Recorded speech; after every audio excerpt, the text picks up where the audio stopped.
Hello there, and welcome back to Are You Not Qatartained? The interviews from Qatartainment in association with CinemaScholars.com, the movie site by movie fans for movie fans. I'm your host, Glen Dower, and welcome to this collection of new interviews from some writers, some stars, and some superstars that I've had the pleasure of meeting very, very recently. First up, Mr. Simon Phillips. What a gent he was. He was telling me about his new movie, Mickey's Mousetrap, which you may have heard about before, because there was a very big story in January of this year when Mickey Mouse, of Disney fame, from Steamboat Willie, his first outing as a major cartoon star, went into public domain. What does that mean? That means creators can use his likeness, his character, without the authority of Disney. So that's what Mr. Phillips and his colleagues did. They wrote a story with Mickey being a murderous slasher. And, you know, if you've just been released from Disney, of course you're going to turn into a murderous slasher. But it's a very fun movie. I've had the pleasure of watching it a couple of times. It knows what it is. It knows it's a fun, silly slasher. And just leave your brain outside and enjoy.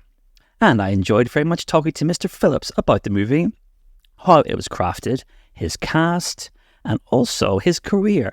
You may have seen Mr. Phillips opposite one Arnold Schwarzenegger in Arnie's first foray into TV on Netflix's Fubar. And you may have also seen Mr. Phillips in the season 3 of The Witcher as Bandit. So this guy's been around and he was a real pleasure to talk to. So he is first up. We keep the horror theme going, moving from slasher into supernatural horror with Consumed, where I talked to the leading lady, Courtney Halverson. Again, another great pleasure to talk to her. And she talked about being a final girl in a movie. Her co-star, Devon Sawa, who you will know from the Final Destination original movie, and what it was like to work with him, and not mention Final Destination and his appearance as Casper, the friendly ghost, all those years ago. And finally, we round off with a global superstar. I got a very limited time, but it was all golden, with Mr. Jean Reno, Leon himself. And we talked about his lovely new movie, My Penguin Friend, and also his director was there too, Mr. Michael Sherman, and what a gent he was also. And we had a brief conversation about what it was like to work with penguins. So I hope you enjoy these guys.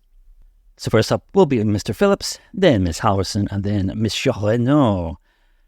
You'll find this on YouTube, where you get your podcast from also, and all transcribed interviews are on CinemaScholars.com right now. So first up, here is a little clip from the trailer of Mickey's Mousetrap.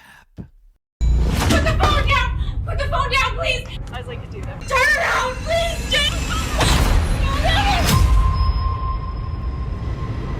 I'll be right back. And he's dead. What? Like if he was in a horror movie, you'd never say, I'll be right back. Because then you don't. So that was a clip from Mickey's Mousetrap, and oh boy, I have writer, producer, and star Mr. Simon Phillips with me. Mr. Phillips, how are you, good sir? I'm good, mate. How are you? I'm really, really good. Thanks, and thank you for your time today. Okay, so I want to start off. Most of our readers will know about this film because of the crazy media response that took place back in January when the teaser dropped, and the furore, confusion about what's all this about public domain and passing into, and Mickey is suddenly a killer. I just want to check, was that a really exciting time for you? Yeah, I mean, we knew that it might be newsworthy because, Disney was losing the copyrights and it was passing into public domain on January 1st. So I kind of knew in advance that it would be topical on the day and that people would, it would be a news story anyway. So they probably weren't expecting someone to use that copyright instantly, but we'd been prepping everything. So on January 1st, we dropped and we go, funny you should mention that. Here's what we did with it. So yeah, and the response was a little overwhelming. Yes, it was good. So I wanted to ask, was that all pre-planned? Because obviously you can't think, Mickey's gone public domain, what do we do with this? Did you have a plan in place? The script was ready? No, we had actually shot the whole movie before that. So we shot the movie last year, and we just knew that we couldn't utilize it until it was copyright clear to do so. So we had a whole 6 months warning on it, and we moved from script to screen very quickly. But 6 months is not a long time to shoot a movie.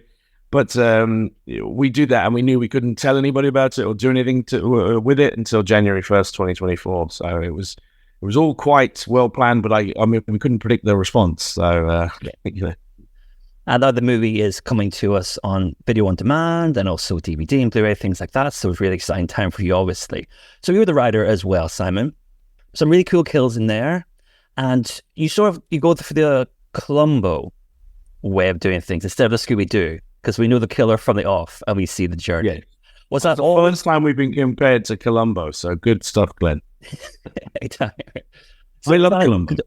Was that structure in your script, or was that played with by the director Jamie, and maybe the reveal was at the end? How did you come to that, the chronology of that? I think, as part of the... Sometimes when you're making a movie, you have to know what movie it is you're making, So we were a bit more a fan of...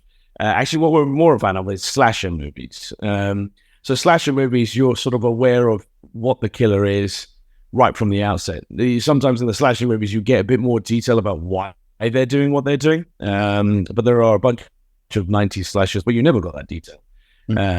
Sort of like, you think about it along the lines of, like, I Know What You Did Last Summer, Scream, the person in the mask is, is there ever present. Maybe you get some more detail on that later, maybe you don't. Is it important? Definitely, usually not.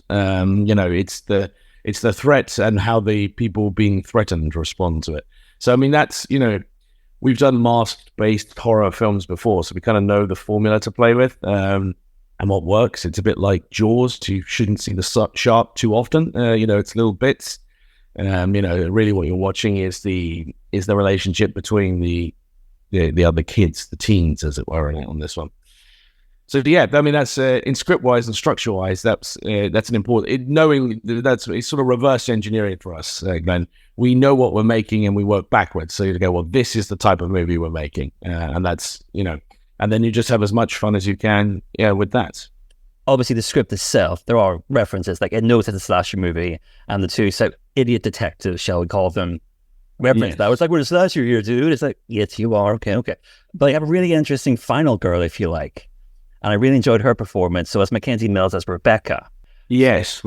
Actually, I will tell you one little bit of that. When we got to the final edit of the movie, that didn't include that bit.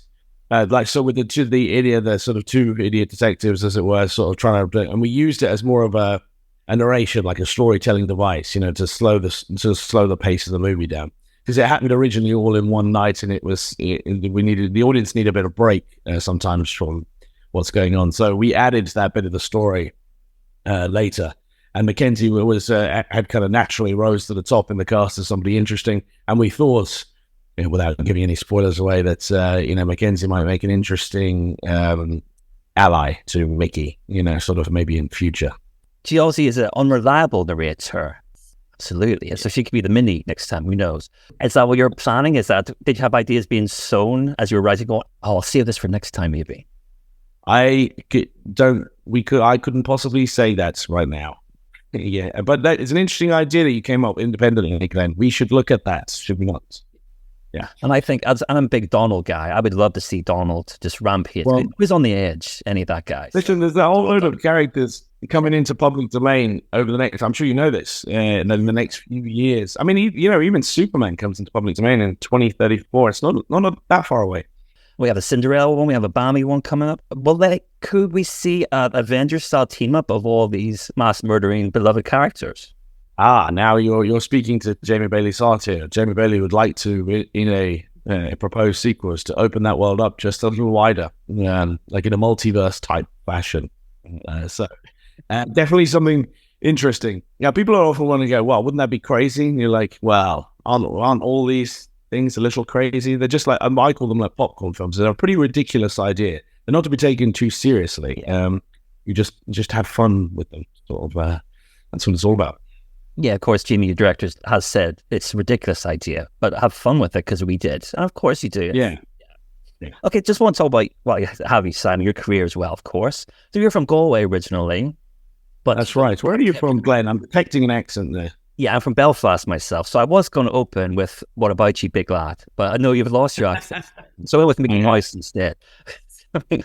But you were educated in the UK, or when did you move from? Yeah, me and my family, we moved over to when I was born in Galway, but I lived there till I was about 10 years old. But then I went to London. My family moved to London, so I had most of my formative years in London. I went to school there and so on and so forth. I went to drama school there, and that's where I studied. And I started being an actor indeed in London. My mum was a bit of an actress, so it all kind of stemmed from out there. And eventually I made the move over to the States and winded back up in Canada. So which is where you find me these days. So because Canada does a lot of American work. If you're filming American projects, they tend to take place in Toronto or Vancouver. So it's a bit of a mini America sometimes. Yeah, let's talk about some of those projects for sure. So some of our readers might know you from Fubar, of course, Mr. Schwarzenegger's first TV foray, shall we say. Am I right in saying you shared dialogue in his first scene? Is that right? So his first ever scene in his first ever TV show. And I was like, unbelievably, I was like, oh, he's never. And I was like, no, he hasn't. No. And they're like, this is his first scene in the first ever show he's done. And I was like, well, what an honor! Nobody can ever take that away from me now. No, wow. And how was he? Was he a bit green? Was he a bit? No, he was. Do you know what? He stopped for however old he is now, or however old he was then. I think he was 74 or 75 when we did it. He had like boundless energy, and he also had time for everyone. Like he knew everybody's name. Which is, you got to think the guy seems like he meets a lot of people. Sort of he walked in and like shakes hands and says hello to everyone. But like it always like it takes 5 minutes for him to do that. But it's sort of a thing, and you're like, oh, that's how that guy conquered everything he wanted. He's very good with people, like just very good, and everybody felt important. Sort of like he's sort of empowering them in that fashion, and great work ethic, and I hope I have half the energy he has. Well, I'm 74. Like holy hell, that guy conquered the world for a very good reason.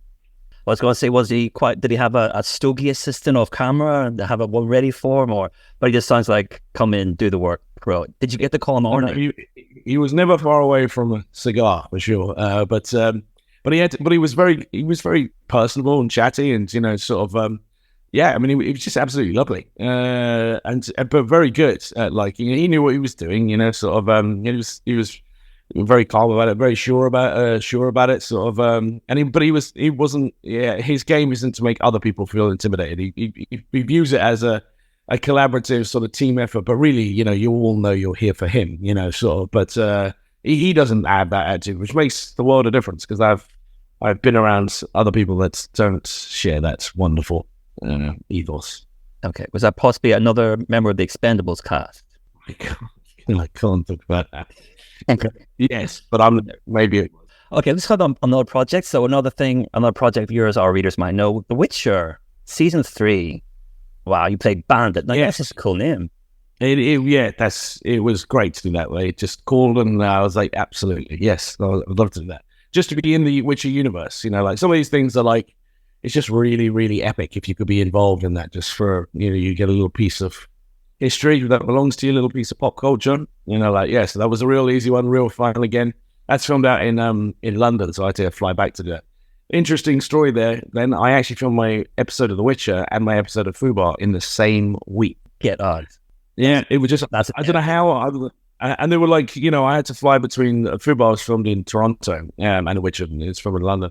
And I was going, these guys, there was a small overlap between them, and I was like, yeah, you're both Netflix shows, can one of you talk to the other? But they were like, they are both Netflix shows, but they may as well not know each other, so they operate very independently there. I was like, oh, you're both like big Netflix shows, does nobody talk to the other show? And they're like, no, we just all talk to Netflix, but we don't talk to each other.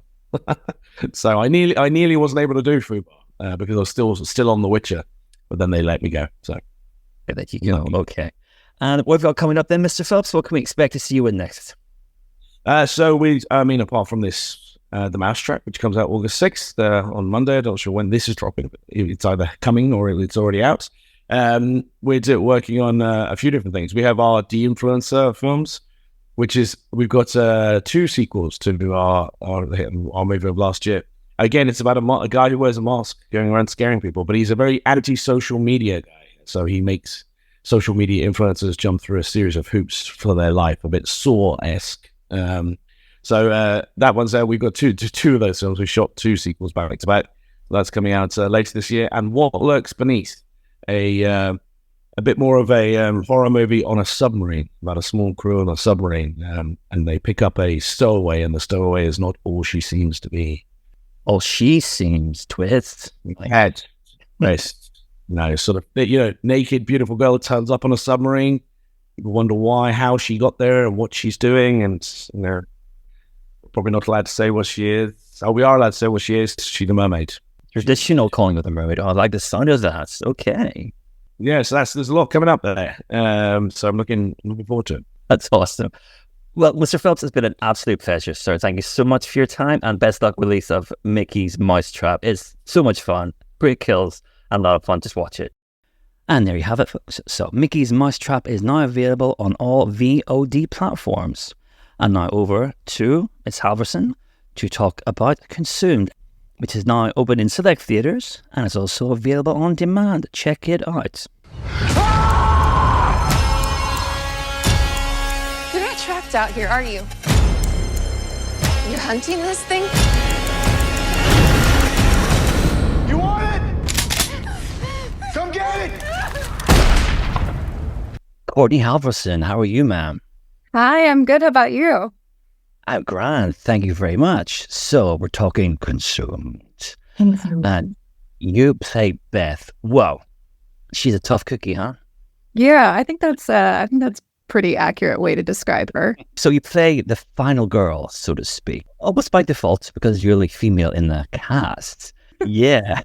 But can we say, is that going to be a career goal ticked off for you to be the final girl? But not just a final girl. That's a bit patronizing, but to say a kick-ass female character. Yeah, I mean, that's something that I've always wanted to do. A lot of the films that I've been in, very often I don't make it to the end. I am not the final girl. So this was one where I was like, okay, we've made it, pretty far along. I'm still here. I'm the only woman. So by default, that does help. Yeah, I mean, it's reading the script. It was something where I think I got like 3/4 of the way through and was like, okay, this is looking like a strong woman. So I was thrilled to be able to play the part. We meet her all from the offset. We know she's been struggling. She's having these horrible visions. Now we had that terrifying prologue. Yeah. Was that important to you that she's given a backstory? She has those internal, external struggles, and she and her husband are not just some stupid teenagers out in the woods. Yeah, I mean, I think that's something that was super important for me. I think also from an audience perspective, we're in the woods the entire film for the most part. So there's not a ton of external sources that we can rely on to really like tell us about these characters, with the exception of some of these dream sequences and flashbacks almost of what Beth has gone through. And I love that you mentioned that it's not just two inexperienced teenagers in the woods. I mean, it's a couple that is outdoorsy, that used to love to do this thing, used to love to go camping. Like, they're not ill-prepared in this circumstances, but they're very ill-prepared for what's waiting for them in this case. As the audience as well, we're like, what is this thing? And the director and producer, Butcher Boys, of course, they sort of layer up the scares in different ways, don't they? So it's almost like a grocery list they had of the shock scare and the body horror and the first aid horror and the little girl ghost horror. What was that like being directed by that? Because obviously you must be just reacting to nothing sometimes. How did you portray Beth? A lot of the time it is really nothing. You have an understanding that it's going to be, either CGI'd in, or it's going to be something where the audience isn't seeing it. We're only seeing from the perspective of Beth. She's missing a lot of what's going on here. She's hearing a sound here. She's, maybe seeing a glimpse of something there. So a lot of the time, I am acting off of nothing, or sometimes a tennis ball. I think because it was so intimate with me working with the camera department, particularly like our Steadicam operator, a lot of the time it's he and I sort of dancing through the woods together, getting these shots where you're spinning around trying to figure out, where is this creature? What is this sound? What is happening? The Butcher Brothers, obviously, they know horror brilliantly. They know all of those like amazing gags and jump scares. And you mentioned some of the first aid gore. There's definitely a good amount of that in this one. I'm sort of a newbie to horror. I was a sensitive child, so to speak. So it took me a while to get into it. But I love all those big jump scares. And I was like, oh, they got me. Yeah. Are you a horror fan yourself? I am. I've actually, for whatever reason, I've ended up working in horror quite a bit. I've been, working as an actor since I was a kid. And there's something about my face, and I haven't quite figured it out yet, that says just like, let's cover her in blood or let's drag her through the woods. I haven't quite figured out what it is about my face that says that, but once I do, I think I'll have my answer. You have the quite Celtic look, because I'm Irish myself, and I think the red hair, the green eyes, the pale skin, just you're very distinct. You know, You'll be very disappointed to know that I was in a film with a leprechaun in it, unfortunately. So I think every Irish person is so mad at me when they hear that, but it was a fun one. Well, it was nice to meet you, Courtney. Sorry. There's something about, there's like 4 redheads in the entire US in the acting world, and they just keep putting us in these things. But back to Beth. Like I said, she's a tough cookie, but to prepare, did you have to do a lot of physical training for that role? Because she gets thrown around, you're falling, you are physically high. You must prepare yourself a lot for that. Yeah, quite a bit. I mean, I will say we did rely, I relied especially on our stunt coordinator, DJ Rostenberg. So we were led by a female stunt coordinator. I'm doubled in plenty of the takes, but there's a lot of things that really do require it to be myself or to be Devin, really being like quite physical. There's an interesting note to Beth is that she's not at her physical peak. So she is someone who probably was very strong and is sort of working her way back to that as best she can. So there's times where, I would really want to give it my all, and I had to pull back and remind myself that she's not in her right state of being, both mentally and physically in this case. You mentioned Devin. Let's talk about him. So he looks like he's been in the woods since Final Destination finished. Yeah, he's been out there for a while. He's been in the woods for a minute. What was it like seeing him again? Did you bring up Final Destination? Because that's, well, of course, audiences know him forever for. Did you ever bring that up, or just have a... You know what? I didn't bring that up. I really was having a hard time not bringing up, and I think it's because of what age I am. I was trying not to bring up Now and Then and Casper, because as a kid, I was like, I had the biggest crush on him, which I think every girl that's my age can totally relate to. So I was doing my best to just keep that within and not let that show in the performance, because I think that would have been very out of left field for Beth. But he's very convincing, and it is scary in that role, because you think he's going to be an ally, you think he has knowledge of this thing, and then we have so many layers that we won't spoil, of course. But what was it like just working alongside him? Because obviously, again, both very physical together. I mean, early on, I think Devin and I realized we were on the same page with taking this as far as we could go. And honestly, in some cases, a little bit further than the script had written, especially in terms of physicality. It was something where we had a real trust with each other of, how much further can we push this? Are you comfortable? I'm comfortable. Let's go. Let's just chase this scene as far as it can go. In a lot of scenes, I feel like the two of us are almost like two caged animals. We're sort of circling each other a little bit, trying to like suss out the other person. So working with Devin, that's like, they say like, don't meet your heroes or your childhood crushes, I guess. And it was like something where he was just such a giving actor and so talented. You see that he can do, he really will take it as far as it can go. And it shows in the performance because he's just brilliant. Oh, very convincing. It's terrifying. Absolutely right. I just wanted to say as well, you were in the Girl Guides when you were young. I was. Yeah. Yeah. So when you're making the film, did anything come back and go, actually, we shouldn't be doing this with this twig and this knot is wrong? Did you have any of those inputs?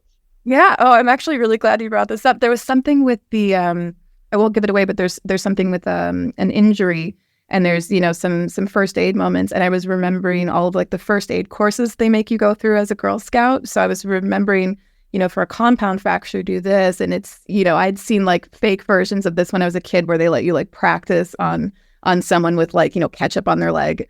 And this was a very, almost practical application of some of that knowledge. Oh, that's very cool. That's very cool. Okay, we have a few moments left, Courtney. It's been a real pleasure. So the floor is yours. Why should our readers go and see Consume? I think the most amazing thing about this film, and hopefully it's something that you'll agree with, is that it's not just one of those films where, you're shown a creature from page one and it's just, two people in the woods trying to solve that. I think there's a really amazing dynamic happening between all of our characters in this. It's a limited cast, obviously, but there's a real sense of growing horror throughout the film that you really start to realize that you maybe had this wrong from the beginning. There's some amazing twists there, and it's a really great like testament to two people in the woods trying to suss it out and trying to survive. Indeed. That's it. Courtney, thank you so much for your time. It's been a pleasure. And best of luck with the release of the movie. Thank you so much, Glenn. I really appreciate it. And finally, we save the greatest to last, Mr. Jean Reno and Mr. Michael Sherman, talking about My Penguin Friend. What a lovely movie this film is. A truly family-oriented adventure. It's a feel-good movie. And who doesn't love penguins? If you don't love penguins, you're on the wrong podcast, my friends. And we all want a little penguin friend. If you can, do check it out wherever you can, in theaters or watch that streaming services. Set yourselves a reminder because you will feel so much better after it. Why is a penguin in our home? He needs our help. Look at this oil on you. Don't move. I will get you clean.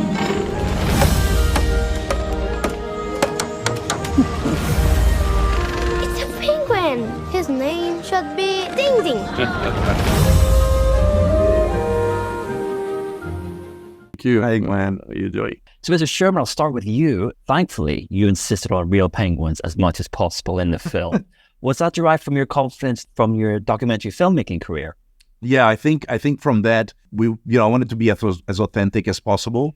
That's another reason why we convinced the producers to shoot in Brazil as well, very close to the original location. So I wanted to bring as much of that authenticity that we could. I knew it was going to be challenging. Obviously, working with animals is challenging, but penguins, especially, being a bird, and not a lot of people have worked with real penguins. So, those things definitely attracted me to work with real penguins. Even though I know we knew it would be challenging, it was absolutely a necessity to be able to portray it right. Yes, and I didn't realize I wanted penguin cam in my life. I just want all the time. And it's just fantastic. I loved every part of that aspect. It's exceptional. Mr. Reno, what a delight to meet you, sir. Yeah. Obviously, this film gives you a great feeling. Just watching it, you feel better. Is that what attracted you to the script and the story? Everything. I mean, protect the planet, protect the sea, take care of animals. I have 2 dogs, and I speak with my dogs, and they understand.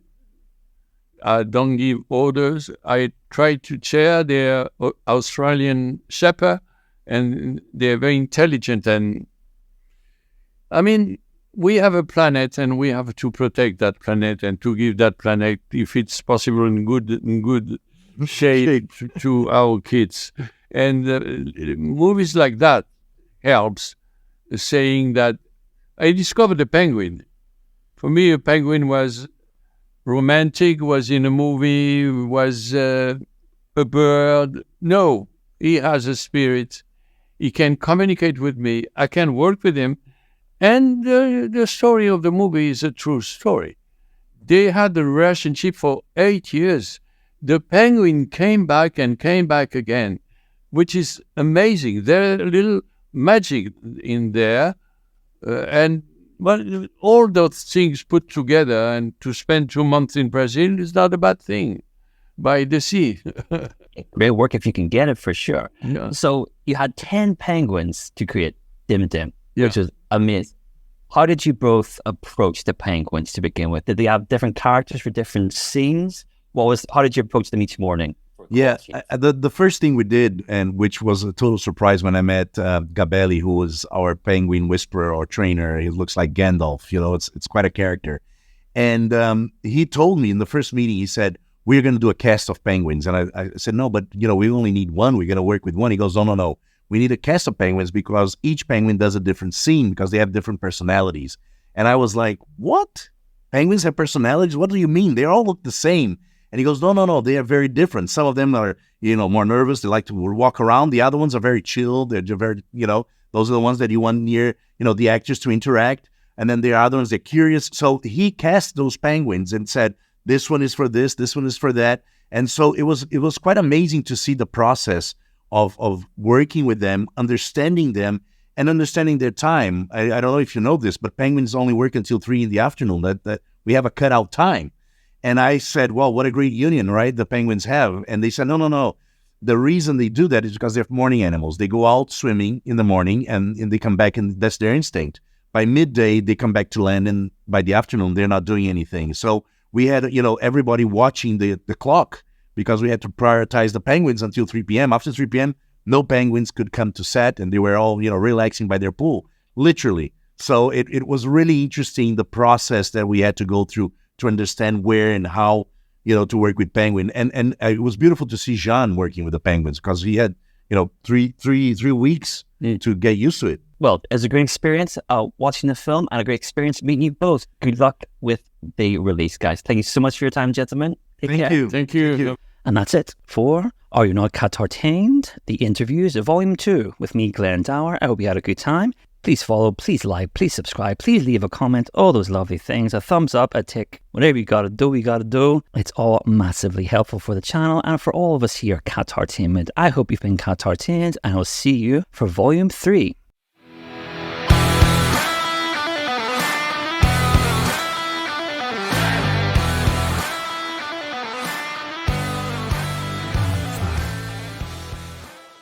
Are you not entertained?